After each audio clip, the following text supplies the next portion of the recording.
Ada sekitar lebih dari 6.000 mata uang cryptocurrency di tahun 2021.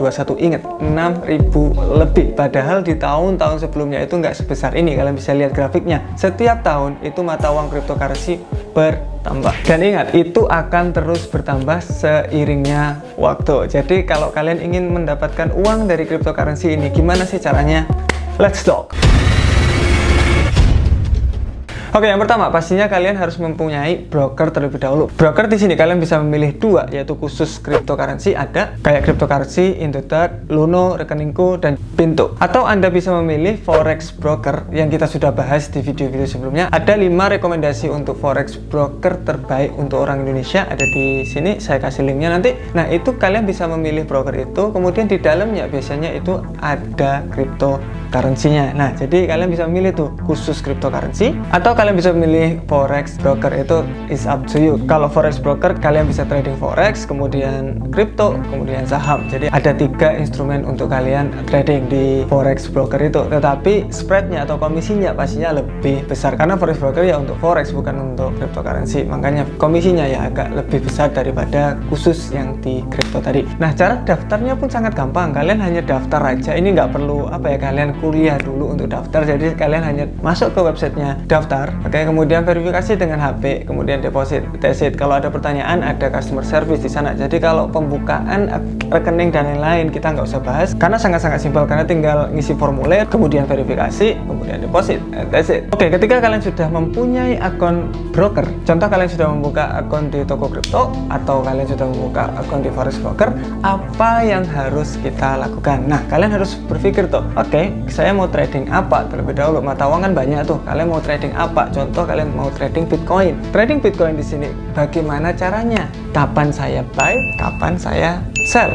Di mana target profitnya? Di mana target stop lossnya? Atau ketika mengena stop loss kita bakalan rugi? Itu di mana semuanya kita bakalan bahas setelah ini di chart aja biar lebih enak.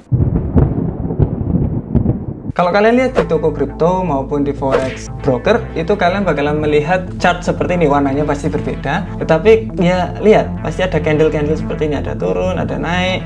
Tapi kita nggak tahu tuh kapan kita buy-nya, kapan kita sell-nya. Nah, itu yang kita nggak tahu. Jadi kemudian di sini ada time frame, itu semuanya pasti sama. Di toko kripto maupun di forex broker itu pasti ada namanya time frame. Itu jadi ketika saya bilang di sini, itu sebenarnya sama seperti platform yang kalian gunakan. Cuma di sini kan saya menggunakan TradingView untuk charting saja, tapi untuk tradingnya tetap saya harus menggunakan HP saya untuk entry-nya. Saya nggak suka menggunakan HP karena terlalu kecil. Kalau di sini kan enak, bisa lebih besar, lebih bisa diatur-atur gitu loh untuk chartnya. Jadi itu. Oke, pertama BTC USD, kita cek yang lain aja, jangan Bitcoin. Contoh kalian suka dengan ETC, Ethereum US dollar gitu kan. Ethereum US dollar kalian bisa klik contoh di sini pakai Binance, kita klik aja Binance.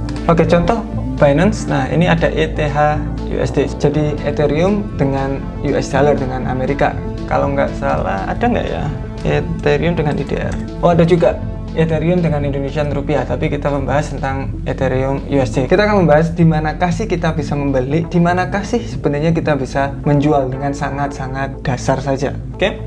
Nah, pertama, kalian masuk ke time frame yang agak besar terlebih dahulu di H4. Kalau ada di platform kalian dicari tuh H4 atau 4H, biasanya dibalik-balik juga sama aja. Di sini kalian masih bingung juga, oh sama aja mas, benernya beda. Jadi satu candle ini berarti 4 jam. Kalau 1H berarti satu candle ini berarti 1 jam. Berarti 24 candle 1 jam menjadi 1D, atau gini, 4 candle H1 atau 1H, 1, 2, 3, 1, 2, 3, 4 menjadi 1 candle H4. Nah, menjadi 1 candle ini. Nah, jadi itu cara membacanya. Jadi kapan kita bisa membeli, di mana kita bisa menjual? Nggak usah terlalu kelamaan mas. Oke, show. Jadi pertama masuk ke H4. Nah, di H4 kita harus cari namanya support dan resisten. Jadi harga yang sangat penting diingat oleh investor. Contoh, harga di manakah ketika dia tinggi kemudian dia langsung turun drastis, atau dari bawah kemudian dia naik drastis. Itu biasanya harga yang sering diingat. Tercontohkan. Oke, nih Pak? Ada suatu harga di sini ketika dia menyentuh tuh dia langsung turun secara drastis. Kemudian ini ketika dia menyentuh dia naik secara drastis ini juga. Kemudian ini turun secara drastis. Kalau kalian lihat sebenarnya pergerakannya itu mengikuti itu tadi harga-harga penting tadi. Nah lihat dia kembali ke area harga penting tadi. Ini dia kembali ke area harga penting tadi. Jadi kemungkinan nanti kripto ini bakalan turun sampai mana? Kalian tinggal tarik agak panjang aja. Berarti kemungkinan Ethereum ini akan turun ke harga 24.400 di area sini. Sebelum dia melanjutkan ke naikannya kemungkinan. Kalau di sini kan nanti kita bisa lihat nanti dia bakalan bagaimana. Tetapi konsepnya itu seperti itu. Kemungkinan dia bisa turun ke area sini, baru kita bisa nanti membelinya. Itu sangat-sangat really simple as that. Sebenarnya untuk support dan resisten nggak perlu dibuat susah. Benernya sangat-sangat simple. Kemudian kalau masih bingung bagaimana caranya untuk menentukan trennya sekarang Mas. Nah biasanya kan kita harus tahu nih Ethereum ini sekarang lagi apa, sedang trennya itu lagi naik atau trennya itu lagi turun. Itu kita harus tahu. Kenapa? Kalau naik kita bisa buy supaya lebih tinggi, kalau lagi turun kita bisa sell. Contoh ketika dia itu naik ya jangan sell dong, karena kita hanya mendapatkan penurunan sekecil ini. Kalau kita buy, kita bisa dapat kenaikan yang sangat luar biasa. Nah, makanya kita harus tahu tren terlebih dahulu. Ini sekarang Ethereum gimana ini trennya ini? Kalian bisa menggunakan, kalau masih baru, kalian bisa menggunakan namanya EMA. Bisa cari itu ada di semua platform, moving average namanya, moving average exponential. Monggo dicari. Itu kalian bisa double klik, diganti menjadi 200. Nah ketika 200 terjadi, ini really simple sebenarnya. Di atas 200, di atas 200 berarti dia trennya itu naik. Di atas 200, EMA 200 ini di atas garis ini berarti dia sedang naik. Berarti kita mencari apa? Buy opportunity atau beli saat dia naik. Nah, kemudian biasanya kalau masih baru lagi, orang kan nggak mau ribet gitu, taruh moving average lagi dengan lengthnya 50. Tadi kan 200, sekarang 50. Nah di 50 kalian bisa lihat sebenarnya pergerakan itu sangat bagus.